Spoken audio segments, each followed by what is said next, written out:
दोस्तों, Iraq Iran पर बुरी तरह भड़क गया है। अरे काहे भड़के हो भैया? ईरान ने तो इराक के अंदर कुर्दिश और आईएसआईएस के आतंकी ठिकानों को टारगेट किया, मोसाद के खुफिया अड्डे को तबाह किया, लेकिन इराक बुरी तरह से ईरान के ऊपर भड़क चुका है। खबर आपको दे ही चुका हूं कि ईरान ने इराक में कई सारी मिसाइलों से अटैक किया है। अब पूरा लेखा जोखा ईरान की तरफ से बताया गया है कि कितनी मिसाइलें कहां कहां से और किन किन जगहों पर छोड़ी गई हैं। क्या ईरान के इस हमले से इराक की सरकार को भी कुछ नुकसान हुआ है, जो इराक बुरी तरह से भड़क गया है?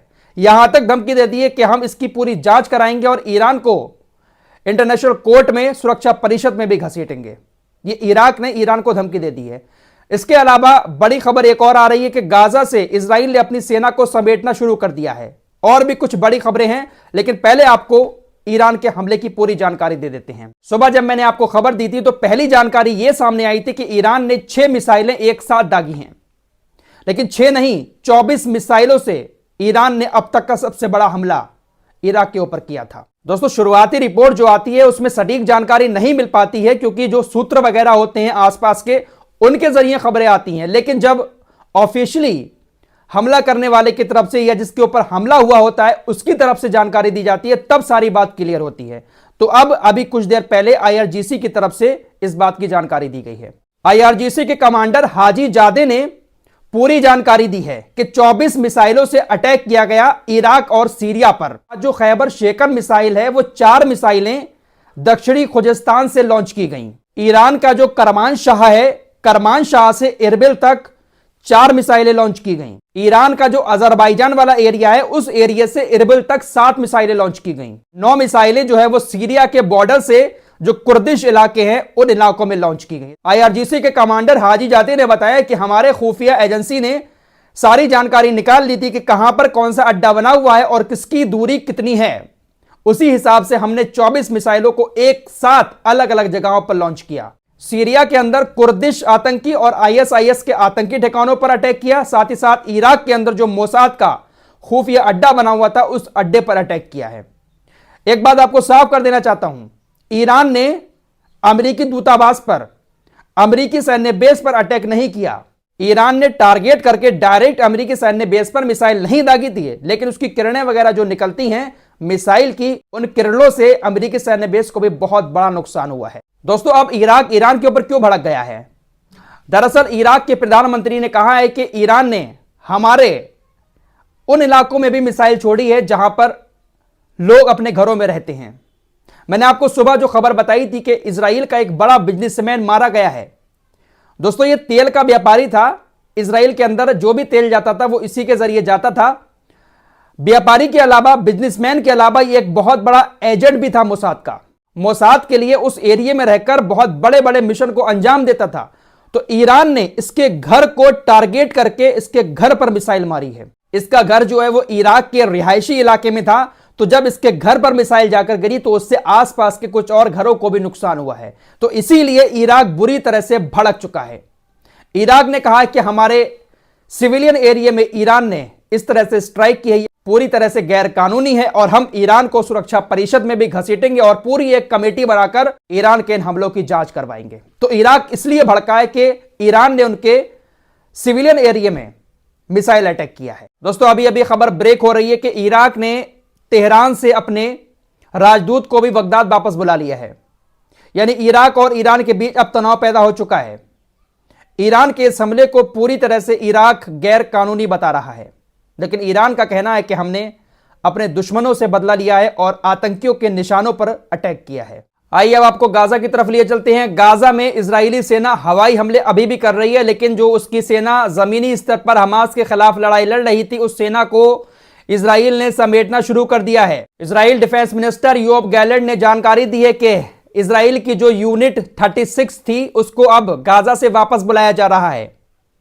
कई सारी यूनिट को पहले ही वापस बुला लिया गया था, अब यूनिट 36 को भी गाजा से वापस बुलाया जा रहा है। अब गाजा के अंदर इजराइल की 98 यूनिट, 99 यूनिट और 162 यूनिट, यही 3 यूनिट बची हैं। बाकी सारी सेना गाजा से वापस आ चुकी है। यह जानकारी मैंने आपको कई हफ्ते पहले दे दी थी कि गाजा से इजराइल अपनी सेना को 2-3 हफ्ते के अंदर समेटने वाला है। बफर जोन बनाकर इजराइल की सेना सिर्फ हवाई हमले करेगी। याद होगा आप लोगों को, बहुत दिन पहले मैं बता चुका हूं। फिलहाल यूनिट 36 को इजराइल ने गाजा से समेट लिया है। इजराइल का युद्ध कैबिनेट मंत्री जो है गादी इज़िनकोट, इसका बेटा भी इस जंग में मारा गया है। इसने कहा कि हमें खुद से झूठ बोलना बंद करना चाहिए, साहस दिखाना चाहिए और एक बड़ा समझौता करना चाहिए जिससे बंधकों को घर लाया जा सके। आपका समय समाप्त हो रहा है और हर दिन जो बीतता है वो उनकी जान जोखिम में डालता है। तो ये इजराइल का युद्ध कैबिनेट मंत्री है, ये इस तरह की बात कर रहा है। हिम्मत हार चुका है ये भी और कह रहा है कि अब वक्त खत्म हो चुका है, अब हमें बातचीत के जरिए ही हमास से अपने बंधकों को घर वापस लाना पड़ेगा। यानी इजराइल ने पूरा जोर हमास के ऊपर चला लिया। 3 महीने से ज्यादा का वक्त हो चुका है, अभी तक हमास से अपने बंधकों को नहीं छुड़ा पाया है। तो कह सकते हैं कि 3 महीने के बाद इस युद्ध में हमास की यह बड़ी जीत है। दोस्तों, भले ही गाजा के अंदर 25,000 लोगों की लगभग मौत होने वाली है, लेकिन इजराइल और कुछ हासिल नहीं कर पाया है। आइए थोड़ी सी बात हूतीस की भी कर लेते हैं। अभी कुछ देर पहले मेरे पास अपडेट आया है, सिर्फ आप लोगों को अपडेट दे रहा हूं, पूरी खबर अभी कंफर्म नहीं हो पाई है। अभी कुछ देर पहले लाल सागर में एक और जहाज पर अटैक हुआ है। पूरी जानकारी अभी सामने नहीं आई है, हो सकता है कि कुछ देर के बाद सारी जानकारी आ जाए। फिलहाल हूतीस लगातार अमेरिका ब्रिटेन की धमकियों के बाद, हमले के बाद भी लगातार अटैक किए जा रहे हैं। हूतीस को लेकर कतर का भी बयान आया है। आपको कल खबर दे चुका हूं कि कतर ने नेचुरल गैस के शिपमेंट बंद कर दिए हैं। 5 जहाजों को पूरी तरह से लाल सागर से रोक दिया है। कतर को भी डर है कि हमारे जहाजों पर भी यमन हमला कर सकता है, क्योंकि भाई इन्होंने भी अमेरिका को अपना एयरबेस दिया, खुफिया विमान दिए। फिलहाल इनका बयान आया, प्रधानमंत्री हैं ये कतर के। इन्होंने चेतावनी जारी करते हुए कहा है कि दुनिया बहुत मुश्किल दौर से गुजर रही है। फिलिस्तीन में स्थिति संवेदनशील है और हमें शुरू से ही उम्मीद थी कि चीजें बढ़ेंगी। लाल सागर की स्थिति सबसे खतरनाक है क्योंकि इसका असर सिर्फ एक क्षेत्र पर ही नहीं बल्कि पूरी दुनिया पर पड़ सकता है। मिलिट्री ऑप्शन लाल सागर में संकट का समाधान नहीं करेगा।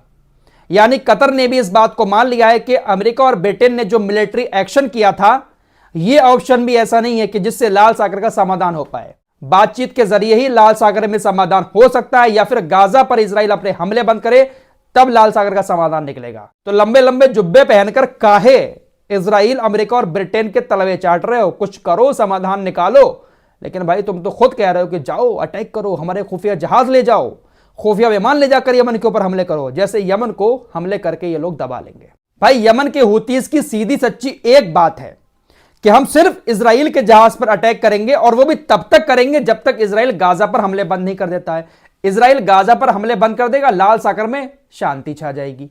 जो देश इजराइल का साथ देकर हमारे ऊपर हमले करेंगे, फिर हम उनके जहाजों को भी पकड़ेंगे। अगर आप शांति चाहते हैं तो शांति 1 मिनट में हो जाएगी, इजराइल गाजा पर हमले बंद कर दे, बस इतनी सी मांग है। पूरी दुनिया फालतू की बात तो कर रही है, संकट की बात तो कर रही है, लेकिन इजराइल को कोई नहीं समझा रहा है कि आपकी वजह से यह सब हो रहा है। गाजा में आप अपने हमलों को रोक दो, इधर लाल सागर में शांति छा जाएगी। लेकिन सब यमन के पीछे पड़े हैं कि संकट पैदा कर रहे हैं, ये कर रहे हैं, लेकिन इजराइल से कोई कुछ नहीं कह रहा है। फिलहाल इस रिपोर्ट में इतना ही, मिलते हैं कुछ और खबरों के साथ, तब तक के लिए अपना ख्याल रखिए।